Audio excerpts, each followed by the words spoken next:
नमस्कार शेतकरी मित्रांनो, स्वागत आहे तुमचं आपल्या कृषी कन्या यूट्यूब चॅनलवर। बघा शेतकरी मित्रांनो, आजचे अद्रक बाजारभाव या व्हिडिओच्या माध्यमातून आपण बघणार आहोत। तत्पूर्वी आपण चॅनलवर नवीन असाल तर चॅनलला सबस्क्राइब करा, व्हिडिओला लाईक करा आणि शेअर करा, त्यामुळे तुम्हाला नवीन व्हिडिओचे अपडेट लगेच बघायला मिळतील। चला तर व्हिडिओला सुरुवात करूया।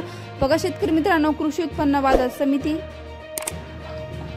अहिल्यानगर आवकाली 65 क्विंटल, किमान दर 2100 रुपये, कमाल दर 4600 रुपये, सर्वसाधारण दर 3350 रुपये। पुढील बाजार समिती अकोला आवकाली 245 क्विंटल, किमान दर 2000 रुपये, कमाल दर 5000 रुपये, सर्वसाधारण दर 3500 रुपये। पुढील बाजार समिती धाराशिव आवकाली 3 क्विंटल, किमान दर 2200 रुपये, कमाल दर 4500 रुपये, सर्वसाधारण दर 3350 रुपये। पुढील बाजार समिती नारायणगाव आवकाली 58 क्विंटल, किमान दर 1000 रुपये, कमाल दर 3500 रुपये, सर्वसाधारण दर 2000 रुपये। पुढील बाजार समिती खेडचा आवकाली आहे 125 क्विंटल, किमान दर 4000 रुपये, कमाल दर 5000 रुपये, सर्वसाधारण दर 4500 रुपये।